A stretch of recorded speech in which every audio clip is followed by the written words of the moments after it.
कुणीही एकत्र आलं तरी मुंबई महापालिकेवर महायुतीचाच विजय होणार. राज ठाकरे आणि उद्धव ठाकरे यांच्या युतीच्या चर्चांवर मुख्यमंत्री फडणवीसांची प्रतिक्रिया. मुंबई महापालिकेतही महायुतीला विजय मिळेल आणि महायुतीचा भगवा मुंबई पालिकेवर फडकेल. हिंगोलीमधल्या कावड यात्रेमध्ये उपमुख्यमंत्री शिंदेंनी व्यक्त केला विश्वास. मुंबईला ज्यांनी सोन्याची अंडी देणारी कोंबडी म्हणून पाहिलं त्यांना जनता घरी बसवेल. एकनाथ शिंदेंचा ठाकरेंच्या सेनेला इशारा.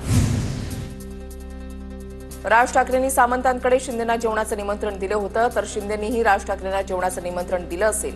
शिंदेंची शिवसेना आणि मनसेमध्ये काही बोलणी सुरू आहे का या प्रश्नावर शंभूराज देसाई यांची प्रतिक्रिया. भाषेचा वाद निर्माण करणाऱ्यांना निवडणुकीमध्ये जनता धडा शिकवेल त्यामुळे निशिकांत दुबेंनी या विषयामध्ये कुठलंही वक्तव्य करू नये फडणवीसांचा सल्ला. शिवसेनेचा बाप मीच भाजपा आमदार परिणय फुकेंचं वादग्रस्त वक्तव्य. भंडाऱ्यामधल्या भाजप कार्यकर्ता मेळाव्यात परिणय फुकेंचं वक्तव्य. फुकेंनी माफी मागावी अन्यथा शिवसेना स्टाईलनं उत्तर देऊ. शिंदेंच्या शिवसेनेची पत्रकार परिषदेमधून मागणी.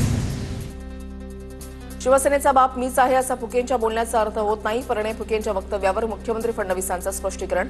हल्लीच्या काळामध्ये वाक्य कापून कापून दाखवली जातात दिवसभर ते चालूच राहतं अशी टिप्पणी. मित्रपक्षाला वेदना होतील अशी वल्गना करणं योग्य नाही. शिवसेनेचा बाप एकच ते म्हणजे बाळासाहेब ठाकरे. परिणय फुकेंच्या वक्तव्यावरून उदय सामंतांची प्रतिक्रिया.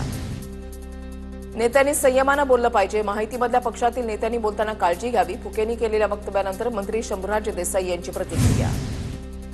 संतोष बांगरांनी काहींना कावड यात्रेसाठी बोलावलं पण ते आले नाही. तर ज्यांना स्वतःच कावडीमध्ये बसायचंय ते कसे येणार तुमच्या चावडीवर. नाव न घेता एकनाथ शिंदेंची उद्धव ठाकरेंवर टीका.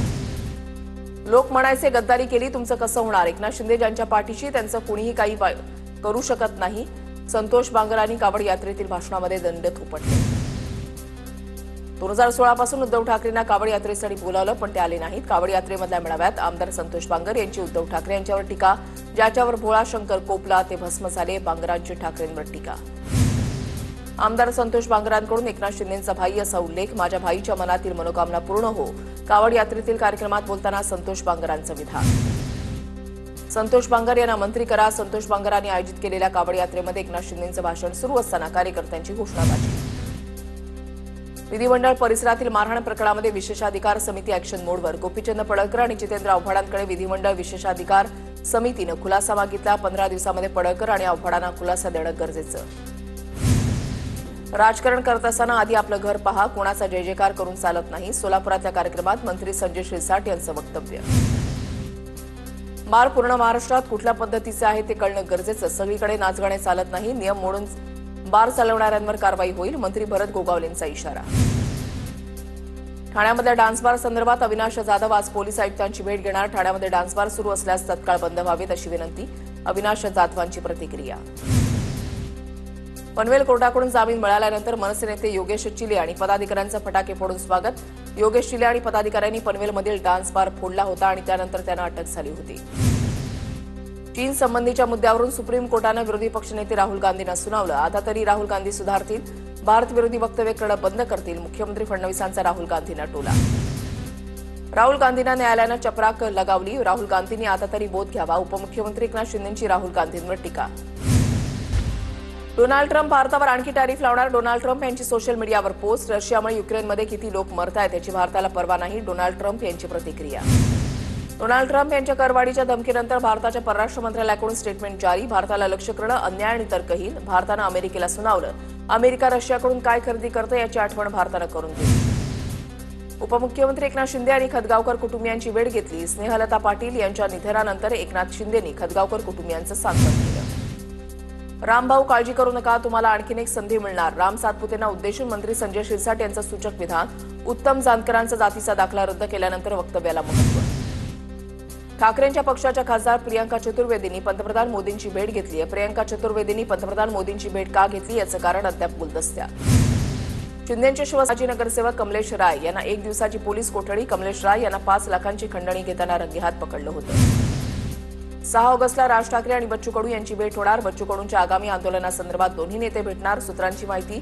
बच्चू कडूंनी काढलेल्या सातबारा यात्रेला मनसेचा पाठिंबा. बाळा नांदगावकर झाले होते सहभागी. दोषमुक्ती दोषारोप पत्राबाबत वाल्मिक कराडची हायकोर्टात रिट पिटिशन. कराडची वकिलांमार्फत हायकोर्टात धाव. सूत्रांची माहिती. दोषमुक्तीचा अर्ज बीडीच्या विशेष कोर्टानं फेटाळला. संतोष देशमुख हत्या प्रकरणामध्ये वाल्मिक कराड मुख्य सूत्रधार. महादेव मुंडेंच्या हत्येमध्ये कराड कुटुंब आरोपी. पवारांचे राष्ट्रवादीचे नेते शिवराज बांगर यांची प्रतिक्रिया. मध्यस्थीसाठी पाठवलेल्या माणसाचं नाव एसआयटीला दिलं अशी माहितीही शिवराज बांगर यांनी दिली आहे. कोल्हापुरात नांदणीमध्ये पोलिसांच्या गाड्यांचं तोडफोड प्रकरणी अटकेत असलेल्या 10 जणांना जामीन. जयसिंगपूर कोर्टाकडून सर्व आरोपींना जामीन मंजूर.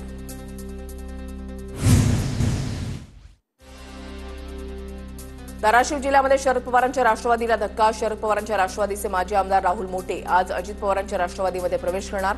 मुंबईमध्ये कार्यकर्त्यांसह राहुल मोटेंचा अजित पवारांच्या उपस्थितीमध्ये जाहीर प्रवेश होणार.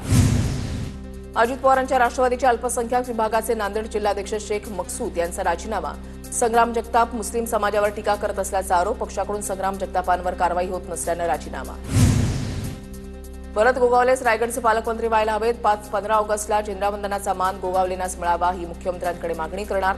मंत्री उदय सामंतांची प्रतिक्रिया. सामाजिक कार्यकर्ते अंजली दमाने यांच्या विरोधात धुळ्यामधल्या शिरपूर कोर्टानं वॉरंट जारी केलाय. 2016 मध्ये माजी महसूल मंत्री आणि तत्कालीन भाजप नेते एकनाथ खडसेंवर दमानिया यांनी आरोप केले होते. सुनावणीला दमानिया हजर न राहिल्यानं कोर्टाकडून वॉरंट जारी. ठाण्यामध्ये अचानक जिल्हाधिकारी कार्यालयाकडून अनेक फाईल्स मंजूर झाल्याचा दावा मनसे नेते अविनाश जाधवानी केलाय. मंत्री मंगलप्रभात लोढांनी जिल्हाधिकाऱ्यांच्या घरी जाऊन अनेक फाईल मंजूर करून घेतल्याचा दावा अविनाश जाधवानी केला. धनंजय मुंडेंकडून वैद्यनाथ तीर्थक्षेत्र विकास आराखड्याच्या कामांची पाहणी. विकास आराखड्याच्या माध्यमातून डोंगर तुकाई परिसरात काम सुरू. धनंजय मुंडेंनी केली कामाची पाहणी. पुणे संभाजीनगर पोलिसांनी मारहाण केल्याचा तरुणींचा आरोप. पुणे पोलीस आयुक्त पोलिसांना पाठीशी घालतायत. पोलिसांच्या विरोधात न्यायालयात जाणार. पीडितांच्या वकिलांची माहिती. होलार समाजाच्या महामंडळासाठी तातडीनं 50 कोटींची तरतूद. मंत्री संजय शिरसाट यांची होलार समाजाच्या मेळाव्यात मोठी घोषणा. जानकर तुम्ही माझ्याकडे या. वसतिगृहासाठी 10 कोटींचा निधी देतो. शिरसाटांची प्रतिक्रिया. यंदा आनंदाचा शिधा मिळण्याची शक्यता कमी. अन्न आणि नागरी पुरवठा विभागामधील वरिष्ठ सूत्रांची माहिती. आर्थिक स्थिती काहीशी ठीक नसल्यानं शिधाला कात्री बसण्याची शक्यता. साताऱ्यामधल्या वाईच्या कुसगावातील ग्रामस्थांचा वाई ते मुंबई लाँग मार्च. अवैध खडी क्रशर प्लांटच्या विरोधात कुसगावातील ग्रामस्थ आक्रमक. 10-12 दिवसांपासून ग्रामस्थ मुंबई गाठण्यासाठी पायी निघालेत. क्रशर प्लांटमुळे गावातील प्रदूषणात वाढ होत असल्याचा. बीडमध्ये 16 वर्षीय अल्पवयीन शाळकरी मुलीचं अपहरण करून विनयभंग. बीडच्या निकनूर पोलीस स्टेशन हद्दीमधली घटना. 3 आरोपींच्या विरोधात पॉक्सो अंतर्गत गुन्हा दाखल. एका दिवसामध्ये तब्बल 370 मुंबईकरांना श्वानांचा चावा. माहिती अधिकारामधून माहिती समोर. समाजसेवक कमलाकर दरावडेंनी मागवलेल्या माहिती अधिकारामधून माहिती समोर. गेल्या 15 वर्षामध्ये जवळपास 12 लाख 73 मुंबईकरांना भटक्या श्वानांचा चावा. नंदुरबार शहरामध्ये गणेश मूर्ती बनवण्याचं काम अंतिम टप्प्यात. नंदुरबार शहरातील 4000 कारखान्यांमध्ये 1 लाखांपेक्षा अधिक गणेश मूर्ती तयार. नंदुरबारच्या शहादा बाजार समिती परिसरात संशयास्पदरित्या फिरणाऱ्या एकाला पोलिसांनी घेतलं ताब्यात. 3 महिन्यांपूर्वी चोरी केलेल्या 17 लाखांच्या दागिन्यांचा छडा लावण्यात पोलिसांना यश. नंदुरबारच्या अक्कलकुवामध्ये भांड्यांचा संच घ्यायला आलेल्या महिलांनी केला रास्ता रोको. भांड्यांचे संच 5 तास रांगेमध्ये उभं राहूनही न दिल्यानं महिला संतप्त. नंदुरबार जिल्ह्यामधल्या घरकुलच्या लाभार्थ्यांना 50,000 रुपये अधिक वाढून मिळणार. आधी लाभार्थ्यांना शासनाकडून 1,30,000चं अनुदान मिळत होतं. त्यात आता 50,000ची वाढ करण्यात आली आहे. जळगावमध्ये एक शाम देश के नाम या देशभक्तीपर कार्यक्रमाचं आयोजन. कार्यक्रमात उल्लेखनीय कामगिरी करणाऱ्यांचा सत्कार.